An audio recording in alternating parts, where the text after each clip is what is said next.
The views and opinions of the hosts and guests are their own and do not necessarily reflect the position of the management and staff of Guardian Network.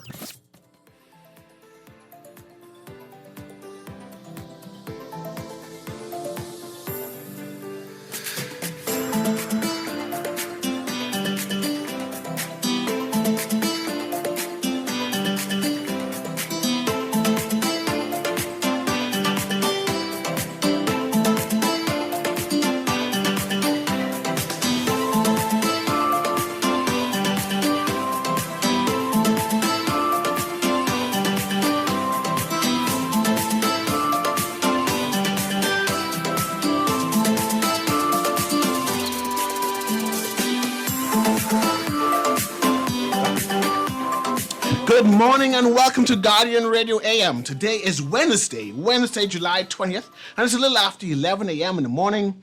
Once again, this is C.A. Nuri and I shall be your host for the day as I have a conversation with consultant. I'm trying to make sure I didn't call that the next name. Consultant Ms. Kimberly Outen Stubbs, or just Kim? Kim Outen Stubbs, who is going to have a conversation with me today about museums. You know, I am very into museums, right? And I have some ideas on what we should be doing inside the Bahamas. So I got a specialist who can tell me how I can start a museum, what are the steps I should follow, and what I should be doing if I want to be the government to recognize me as a real museum type person. And I also wanted to have a conversation about the museums we actually have right now in country, and not just New Providence, because I know we have museums in Abaco, Grand Bahama, I think even in Long Island. And this person, Ms. Outen Stubbs, knows everything in the Bahamas about museums. So I'm excited. Not regular excited. I mean, that could be that extra excited, because I want to talk about my Obeah Museum, and I think she's going to. You can help me with this Obeah thing? Okay, she is going to help me. No, we can't do an Obeah Museum? No, I'm sure we can. Okay, yes, good. I'm glad. So I'm going to start with, I'm putting your mic a little closer. I'm going to start with you and how you got to AMMC, which is Antiquities Monument Museum Corporation, and how you started your career. Because now they say you're the expert. They say that anything about museums, call Outen Stubbs, and Outen Stubbs will give you detail. Out of her head, she said, you just know everything. So I'm going to start. How is that possible? Go ahead, Ms. Outen Stubbs. Good morning, Mr. Nuri, and thank you so much for having me. It's a pleasure to be here. I'm excited. So, yes, definitely, it is a pleasure for you to be here. Right. I'm the technical consultant at AMMC, and my area of specialty has always been museums. However, as the technical consultant, I'm responsible for historic preservation, at least advising, working with the staff, and archaeology as well. But you want to talk about museums today. Yes. And we are the National Museum of the Bahamas. No, I don't understand that. AMMC is the corporate arm of the National Museum of the Bahamas. Okay. So the Act speaks to establishment of a kind of museum system. Because we're an archipelago, we realize that we cannot simply create one facility in New Providence and not look at how we work in our family islands as well. Okay? Go ahead. And I want to know how you started. Basically, how you started, yes. The National Museum of the Bahamas started as a section in the Department of Archives, okay? Dr. Grace Turner and I and a consultant at the time, Mr. Tony Aarons, we worked within the Department of Archives and established the beginning of the National Museum of the Bahamas. Our first site, as it were, was the Pompeii Museum. Okay. And we moved to the Pompeii Museum in I think it was 1989, maybe. Okay. No. It was 1991 that we moved to the Pompeii Museum. Okay.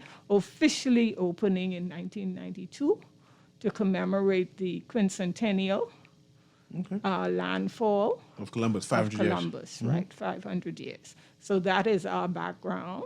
Dr. Gail Saunders, of course, was very instrumental in the establishment of the corporation, the legislation, the identification of the site. The Pompey Museum was actually secured by the late Honorable Paul Adley, who was Minister of Education at the time, and saw that a building of that magnitude, because it was a market from which enslaved persons were sold. It is historic, and he secured the building to be used as a museum. And you mentioned 89, 1990. I vaguely remember going downtown with my mother to pay a BEC bill. Right. I'm not sure if that was the building, but I It vaguely was the building. see. I It see was. it. I It see was it. the utilities building, actually, from the turn of the century. So initially, you would have had, when the second story was put on the building, it was the utility building. So you would have paid your water bill, your light bill, all of your utility bills there. And then ultimately, the Electricity Corporation took over the building completely. So when we moved in, they had recently vacated. It's strange to actually remember that. But let's talk about museums in the Yes. Bahamas in general. In Nassau, I want you to call some museums. I'm not sure if you We if you- don't have very many museums. Go ahead. Tell me okay? what we But do we have. do have the Pompey Museum, Okay, that's one. which is the Museum of Slavery Mm-hmm. on Bay Street. We operate the Balcony House Museum. You It is moved a- from Pompey Museum quickly and then going straight I'll to go Balcony. back. Okay, I'll go back. Okay. I'm just listing. Go ahead. Okay.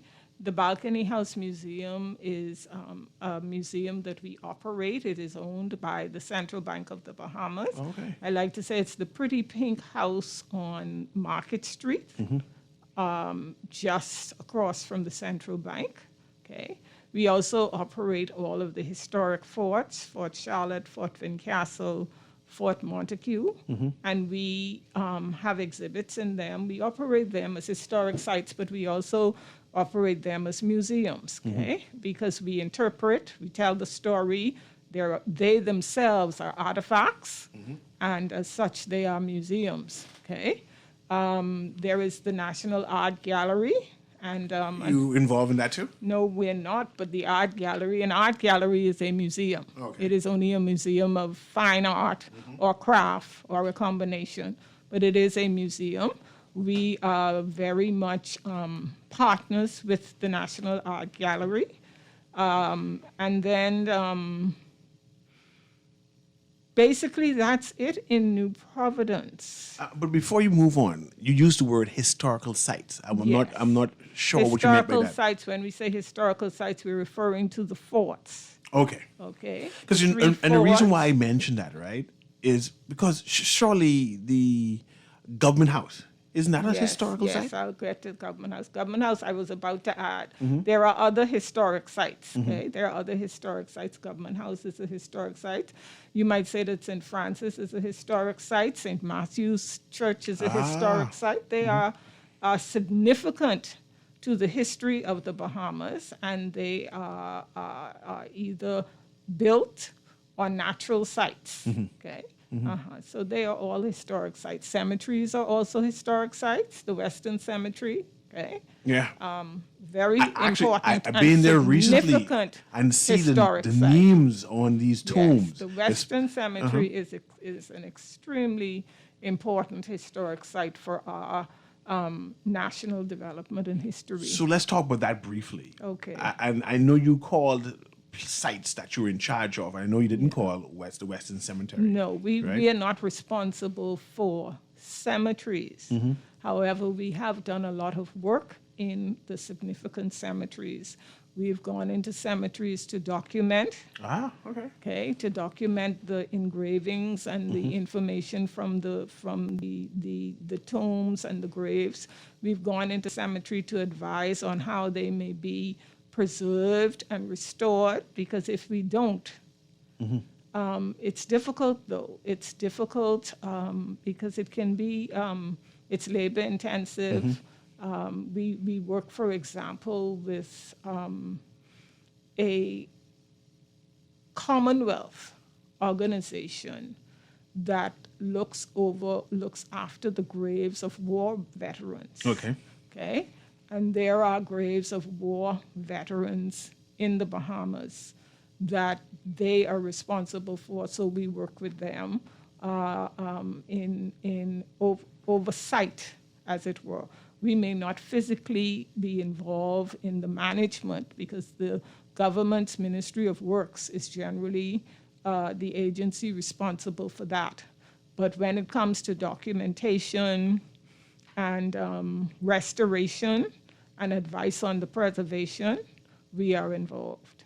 Nice. But I want you to continue the list. Yes. You name the forts, you name the Pompey Museum, you name... As museums. Go ahead. Okay. So I was identifying some of the general historic sites. Yes. Cemeteries, churches, some homes. Homes too? Yeah, homes of significant Bahamians may be identified as historic sites. Okay, I want to pause you right there, right? So, say I have a home, over the hill, Nassau. This house was built circa early 1900s, so that's basically 100 plus years old, right? Clapboard, wooden structure, conch shell type style, right? Family Island, Harbour Island, Abaco type style, right? I can picture two right on Market Street there. Yes. Right? And how does AMMC assist those owners? Because I assume maintaining such a house would be expensive, right? Right. Do they get some free paint? No, some free lumber? We at present are not able to assist from the budgets or the resources of the AMMC. However, government does have incentive programs for taxes that persons can apply for. Okay, but there are certain criteria. For example, it may be that a significant person lived there. It might be the style of the house that is extremely significant in maintaining the historic integrity of what we see as Bahamian architecture. Yes. So your point about the style of the house might be significant, okay? It might be, for example, some things that we are beginning to look at, just the need to look at not losing what we refer to as Bahamian. And we like to think sometimes that, oftentimes we hear people say we don't have history, or we don't have culture. We have so much history and culture, okay? I agree with you. And each of us needs to just begin documenting what is our personal history and culture, okay? What is our family story? It is so very important. And moving that away... oral tradition. I'm moving away from the structures, because I still want to be based on the structure, but something you said what was poignant to me, recording our own history. Oh, yeah. Is there any support on how? Because there are a number of Bahamians who have a great story, but they're not good writers. They're not good storytellers, nor do they have a template to say, okay, what exactly it is I should be recording. There's not necessarily a template. We are not an agency, for example, that you might come to and we pass you a booklet on how to document my family's history. However, it's something that we may consider just listening to our conversation. However, we do participate in the documentation of the oral history of the Bahamas. We conduct a lot of interviews. We encourage our staff to do interviews. We've done programs with UB, for example, with Department of Archives. We've done programs in various family islands. Getting back to museums, for example, okay? When we talk about how and what we do to create a museum. What story is it that we want to tell, okay? I don't know which island you're from, for example. Well, I'm born in Nassau, New Providence, but Right. my family's from Ackland. Okay, Yeah. let's use Acklands as an example. And I visited Acklands some time ago, St. Aidan's Anglican Church. Anglican Church. Okay. And I know that there are people in Acklands who are very keen to document Yes. the history and to look at creating a museum and other cultural institutions there. So ideally, you would want to determine what story is it that you want to tell, okay, in your museum. Is it the story of the island itself? Is it the story of a particular settlement? Is it the story of certain families on the island? Or you may want to do a combination of all. Maybe a small community, and so you may not need to do a museum that speaks to each one of those separately. You may decide that your story should include all of what we've mentioned, okay? And so you put your team together, okay, of resource persons, of community persons who want to work with you. You identify a site. Where is the museum going to be located? Okay. Okay? And see, and that's why I invited you here, because I wanted you to hash that out. And I don't want to rush that, because I asked on the second part of the show on what are the 5, 6, 7, 8 steps you should do. And I see you guys identifying sites, identifying who's going to be on your team, right? But I want to save that. I want to save that because that's the key thing where I invite you for, and because I know you are the one, the go-to person for that, right? And I know the Hannah Hasty Tynes of Acklands are interested in creating their own museum for the Right. family itself. Yes. But they don't necessarily know what to do, how to start it. And I wanted you to basically hash that out so those who are leaders within the family can say, okay, we are able to do that. We can start tomorrow. We can start next week. But we'll start that next. I see I have a caller on the line, so I'll pass the caller through firstly, and then I'll ask about the other museum and sites on the family islands that of note that you can mention. Go ahead, caller. Welcome to Guardian Radio AM.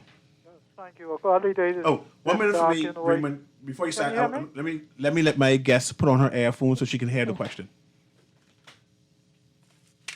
Okay, go ahead now. Early days. This dark in a way. Good. Nice to hear your voice, Raymond. Yes, thank you. We need justice, law, and order in this country, the Bahamas. But a special good day to your guest. Yes, I'm excited to have her here. Yeah. I need to bring her back on again tomorrow. What's your name? My name is Kim Alton Stubbs. Okay, Miss Oden. Let me ask you a question. And I was asking somebody this question just yesterday at the House of Assembly, but they weren't sure. If a person, right? If a person cannot, or the people that the Registrar General cannot find a person birth certificate, but they could find the person death certificate, would you all have the person birth certificate? No, we won't. That is not our mandate. We don't keep records of persons' birth and death. That is the Registrar General's Well, why mandate. you suppose that they don't have it? What It they might told be me that the there's a lot person's of- birth was not registered.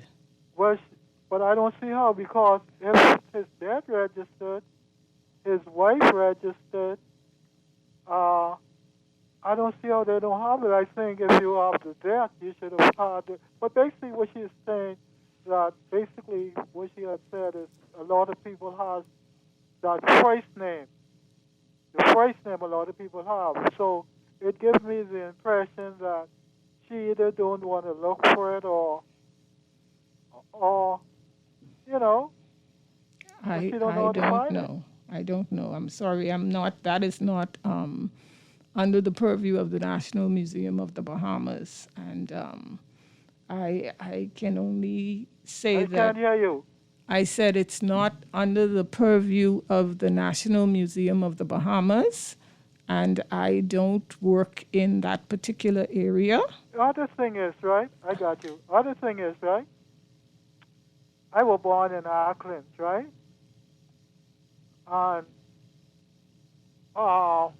in Auckland, I first went to school in Auckland, right? My name spelled a special way over there. Basically, and some people that work for government, they told me I have to go to Auckland in order to get my some certificate to show the way my name spelled, right? Now my name has what you would call a diphthong, if you know what that means. You know what it means, right? No, Go I ahead, don't. Raymond. Yes, So go ahead. what I'm saying is, right? It only has the way they have it to the registry general office nowadays. It just has one vowel. You see what I'm saying? So I wonder why they hadn't gotten the information from Auckland. Yeah, but like Miss Let me Alden hear Stubbs what she says, has this to is not say, her please, area, Signal. and she's more on museums. And this topic is about museums today. But I understand your concern because I know Auckland's island, especially your name Ferguson, have the Farquharson's family connected to it, and I see they spell Ferguson Fergurson and Furguson. So I understand your frustration, and I'm hoping that you're able to get it rectified. But we move on. And I want Miss Alden Stubbs to continue her listing of museums because I think we did all of the New Providence yet, or we still have some lists that you want to go with. No, we've talked about New Providence. I wanted to say, speak to the Pompeii Museum of Slavery and Emancipation, which is the most significant museum that we operate here in New Providence. The museum, as you know, we've had 2 fires. Yes. Okay, we've had 2 fires, and we received a generous grant just before the second fire, which allowed us, we were already working on a new exhibit, and we were able to mount the present exhibit at the museum. Its focus will always be, or should be, on the enslaved experience of those people who landed in the Bahamas, okay? The ancestors generally of the present population and the future population of the Bahamas. And so I always pitch that I invite every Bahamian, I invite every resident and visitor to please go to the Pompeii Museum and view the exhibit, experience the history that is there. And if you haven't been, I invite you to please go and take your family. Well, I go to all the museums. I'm a Pompeii Museum junkie. So I've been there at least 3 times with the children and critique and complain. I'm a chronic complainer. I'm not sure if you know. Say, okay, I think y'all need to change this. I think I would be more excited about this. But I am very flattered to say that they entertain my conversation, my concern, and even at times write it down. So is there any plans to expand that African narrative, that slavery narrative, to be a broader, a bigger, a grander event or museum? Yeah, story. Ultimately, I would assume that if we are able to do a national museum, that story would flow into the National Museum. Okay, I see we now have a break. I see the call. I do see you.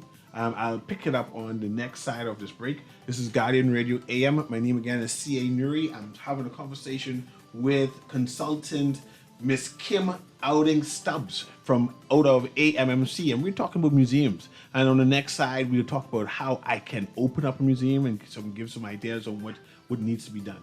But we'll see you on the next side of the break.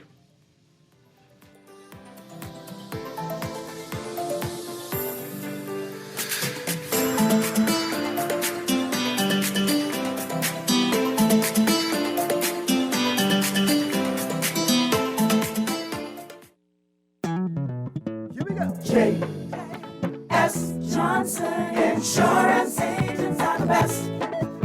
Reliable service, we've been on the scene, protecting since 1919. J.S. Johnson Insurance has the test. You're always covered me. J.S. Johnson Insurance, peace of mind. Feel the glory of the 2022 World Athletics Championships in Eugene, Oregon. Feel the glory as Team Bahamas strives for gold July 15th through 24th. The World Athletics Championships. 10 days, 2,000 athletes, over 200 countries battle for supremacy. Join Guardian Media for daily updates on Team Bahamas at the World Athletics Championships at Track City, USA. Brought to you by Fidelity Bank Bahamas and by Powerade, distributed by the Caribbean Bottling Company. Feel the glory at the World Athletic Championships 2022. Shone Miller-Weaver opens the throttle and comes down the home stretch with a commanding advantage. This is Guardian Radio 96.9 FM. Fresh news, smart talk, all day.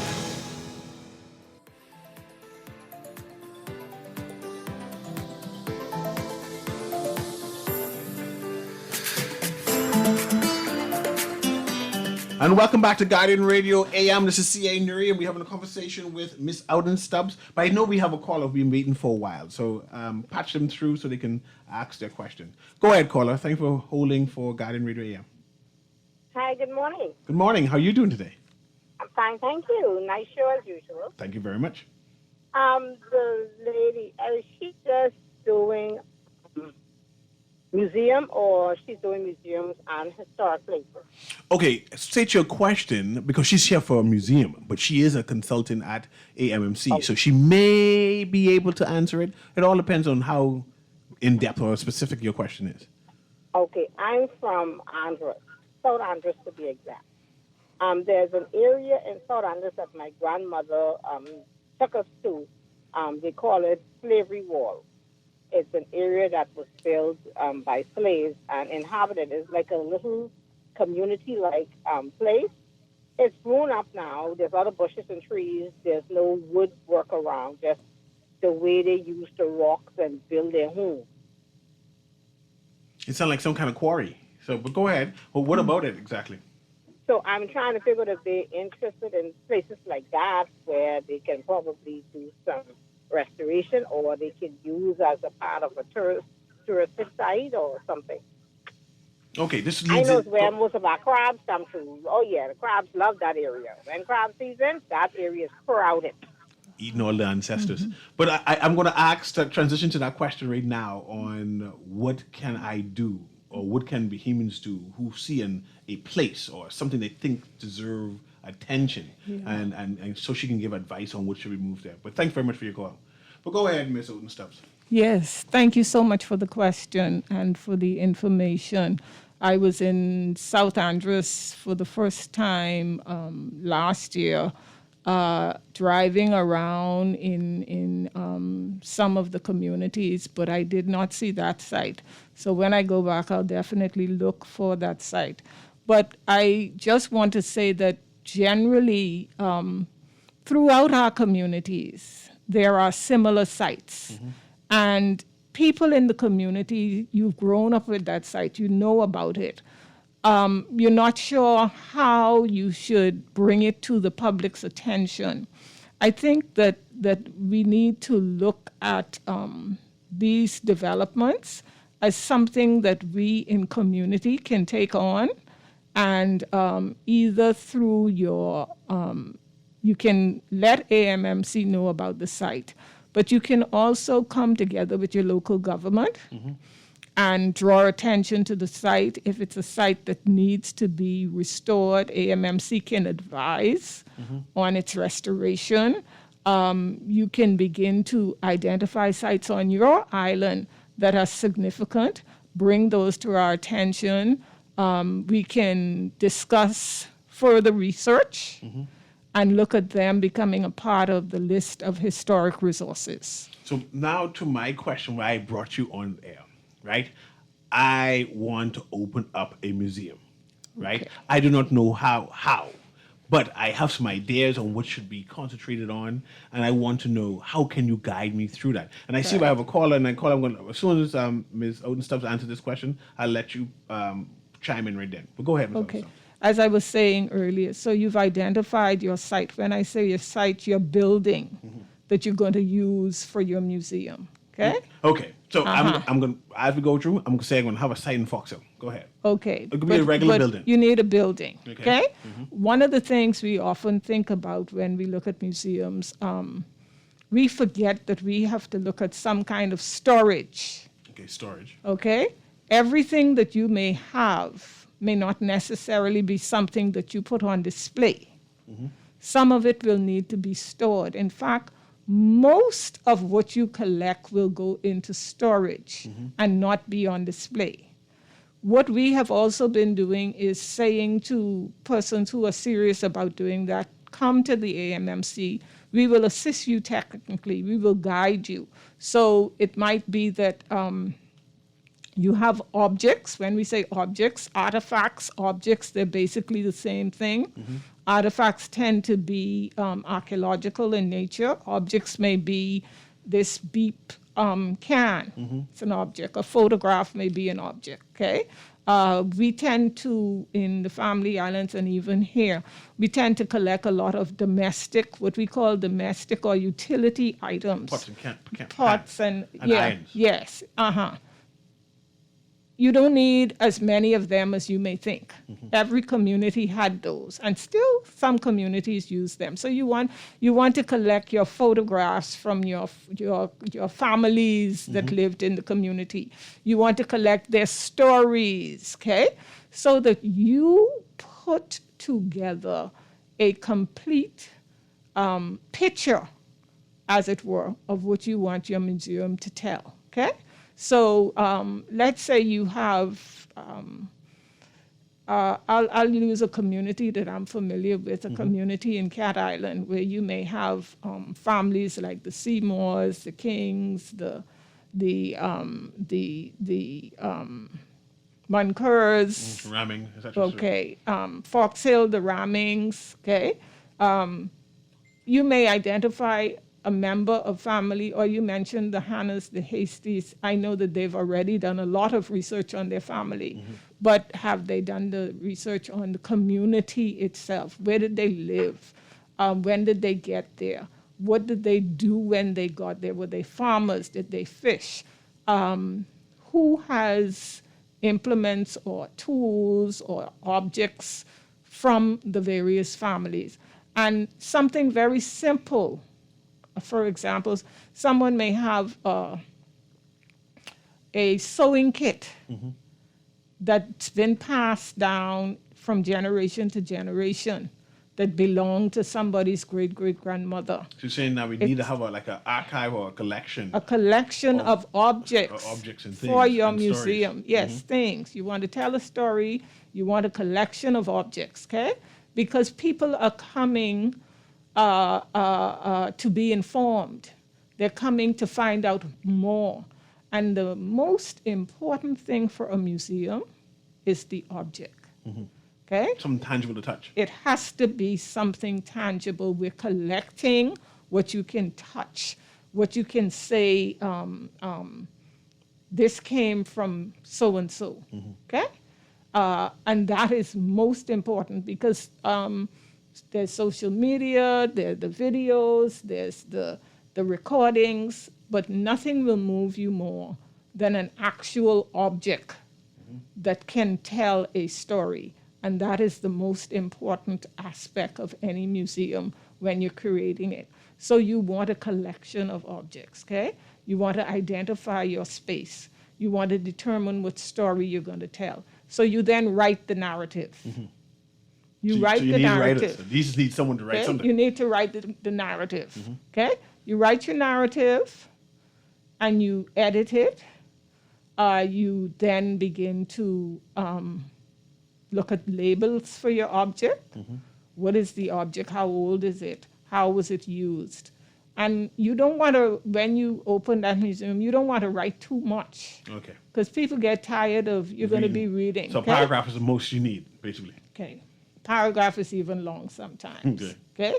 We're talking 30 words sometimes, no more than 50 in any real label to tell a story, okay, of the object. What's the object? But of course, you have your panels that may give a longer narrative because you're telling the story to determine you've decided what you're going to say here in your museum. Do museums need to be registered with somebody? If you generally you're going to be selling some kind of souvenirs maybe, and so you have to get a license. So you get a regular you get a business license? business license. So okay? is there a museum license? No, at No. present there's no museum That license. just basically let you know I exist. Yeah. And Okay. put me on But whatever as I roster you're- said, we at AMMC, we are there to provide guidance, okay, as the national institution. Mm-hmm. And so we welcome persons who come to us to let us know what they want to do. Because sometimes we may have something that can be added to your your museum, collection. 'cause you have a lot of Or you may have artifacts stored. We don't have a lot. Or you may have something that we can add to our collection. There may be a partnership that we can enter, okay? So we encourage persons, particularly in the Family Islands, okay? And that brings me to museums in the Family Islands. Before you go there, let me get this caller Oh, through. yes. Go ahead, caller. Thanks for holding. Pleasant, good morning. Sparky, you got to make it quick because Yeah, you I was trying have a to lot of get there things. quick, but boy, it looked like you was going into tomorrow show a Yeah, while but ago. let's go ahead quickly. But I just wanted to say, so, Ms. Nuri, you know, the other day when you had the art people from the art gallery, I think it was? No, Okay. Great Cliff. Uh-huh. You know, I was telling you some things about up on West Street Hill and all kinds of things. But right in that downtown area, there's so much history, so much story. But we never write nothing now. We just pass things. And way this is about. what this show is about right now, and how we are Yeah, all but listen what I'm responsible saying, for listen what I'm telling saying, the story. Mr. Nuri. You got down Bay Street, one of the biggest and most beautiful Masonic lodge halls right in the middle of Bay Street.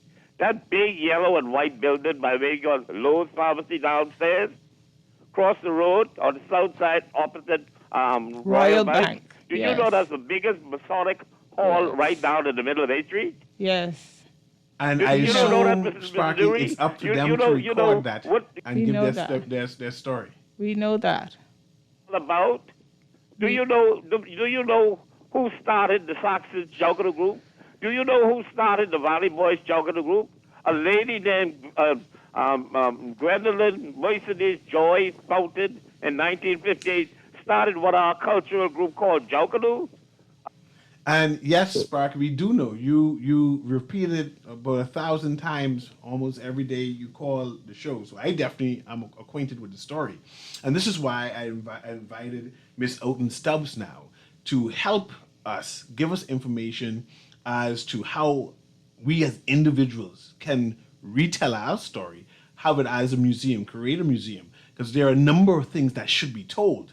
But we are all seemingly waiting for other people to tell this story. And I'm bringing Miss Oden Stubbs now, who's basically saying, hey, they're there for technical support. You find something that you think deserved to be recorded and a story told, they're willing to come and help you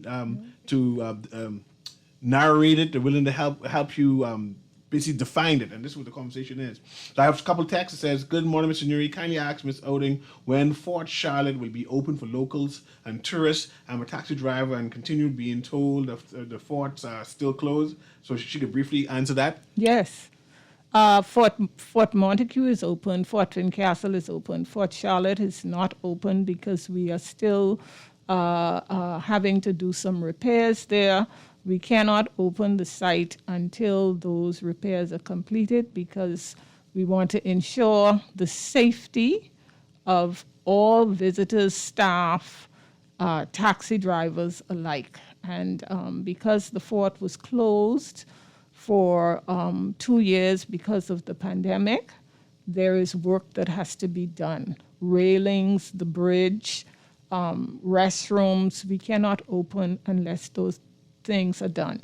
The work has begun, and we expect that shortly Fort Charlotte will be open. I have another text that says that they want me to repeat your name, which is Kim Outing Stubbs, and where you work, which is AMMC, and they wanted a phone number. Do I give this phone number you have or a different phone line? The phone Go number ahead. is, I think you have The number? 604 604 6800. Yeah, so you can Yes. reach out. That's Kim Outing Stubbs at 604-6800, and that's the call line, and I guess they'll transfer you if need be Yes. after they discern who you are, etc., etc.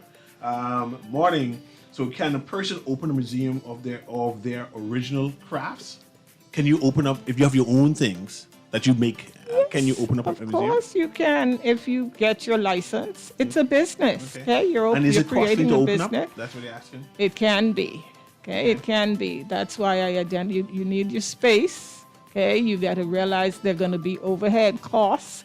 You have to, in our environment, one of the main things that persons have to remember in opening a museum is the need for air conditioning, okay? Because once you bring your objects, your craft into the space, the weather, for example, right now, if you were opening and you were not air conditioning, your things could begin to perish.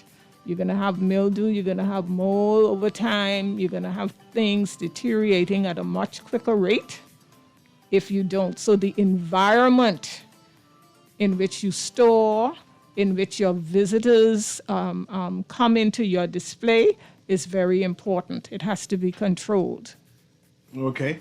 And I see we have another commercial break, so we'll go into that, and we'll come right back and talk more about the various tours. That's good? This is Guardian Radio.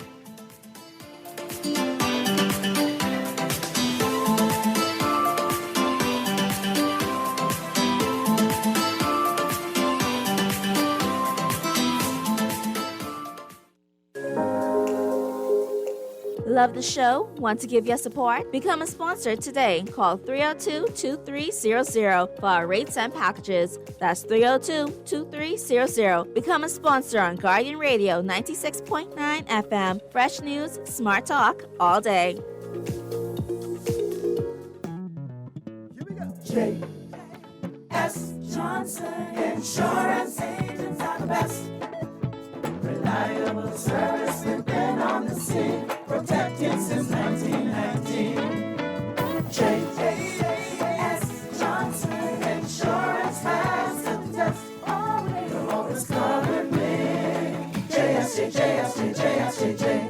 Johnson Insurance, peace of mind. Always on the go? Missed the show? You can now listen to Guardian Radio talk shows anytime, anywhere on Spotify and YouTube by searching Guardian Radio 96.9 FM or by entering the name of your favorite show. You can also listen by logging on to GuardianTalkRadio.com and clicking on the podcast tab.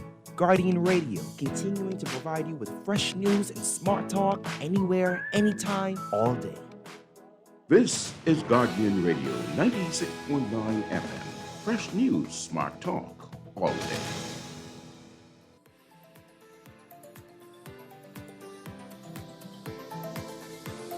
And welcome back to Guardian Radio AM. Again, this is C.A. Nuri, and we're having a conversation with Miss Kim Oding Stubbs, and we're talking museums in the Bahamas. And on the break, we were talking about the obligation or what we should be doing as Bahamians. And I said, man, that's intriguing. I want you to repeat that. So I'll let you go with that, and then we continue with the list of museums with all that needs to be done.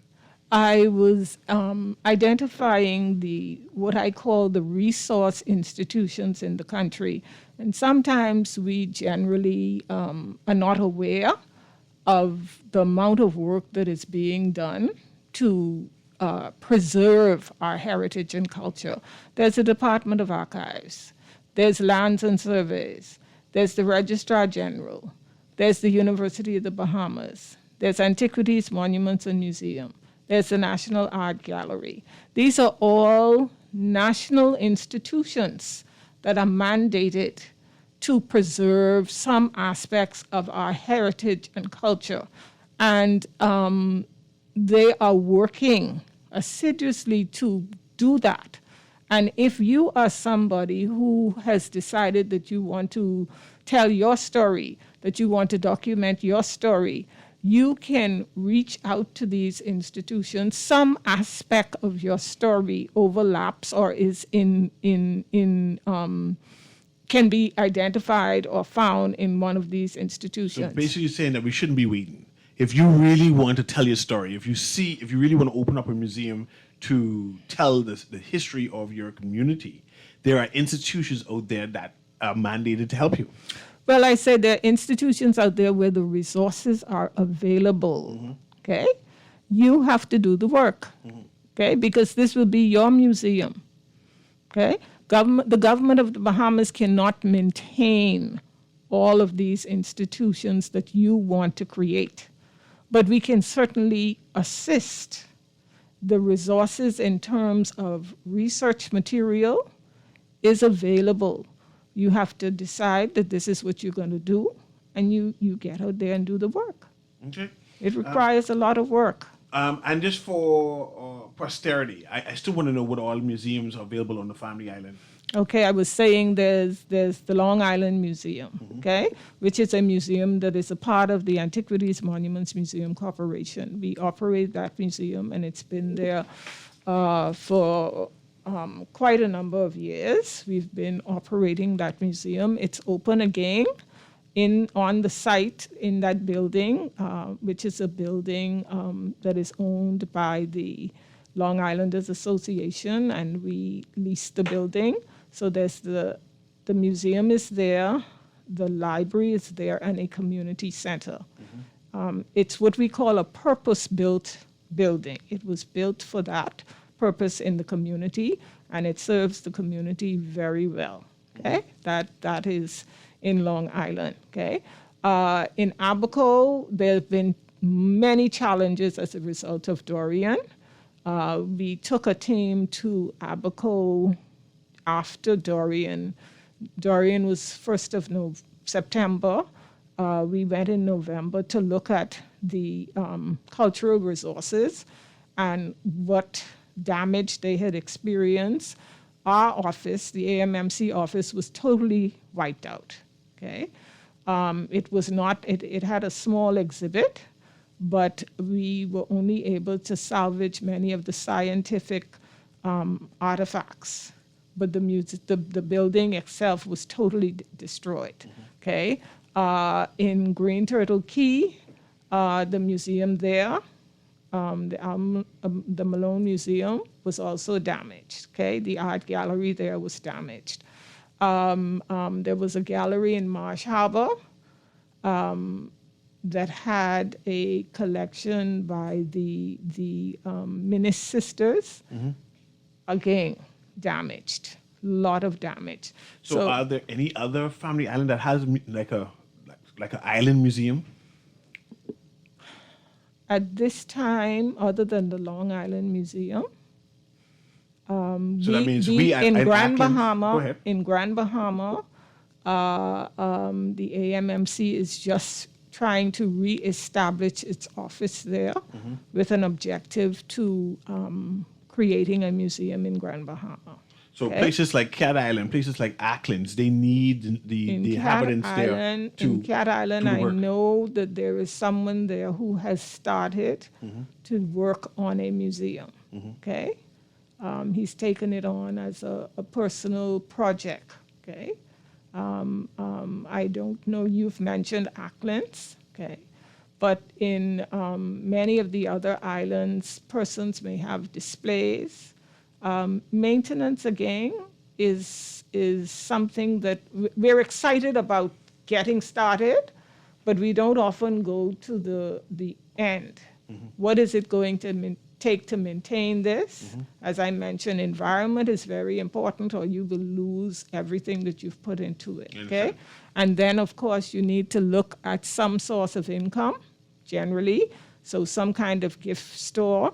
You would want in our community to liaise with the Ministry of Tourism so they're aware of what you're doing and they can assist you with the marketing because they are encouraging these kinds of facilities in the Family Islands. And then you want to look at what are the,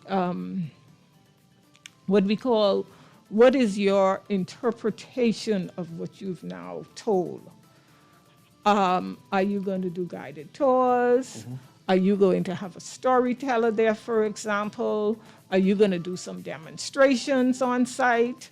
How is it that you're going to bring that story to life? Yeah. Okay, that's very important. Otherwise, you may find that your efforts are not, maybe in vain, and you don't want to do that. So I'm talking with Miss Kim Odin Stubbs, and definitely I have to bring you back. That means, can I convince you to come back on so we can talk museum? I see you squinting your eyes. We can With this talk. possibility? Yeah. Good, because there are a number of persons who are eager to go in detail, but they just don't know how, and they see your knowledge and your wealth of knowledge, and I want to bring you back to do that again. I'm sure we can arrange that. So this has been Guardian Radio AM. Again, this is C.A. Nuri, and thank you for joining us. And we will bring Ms.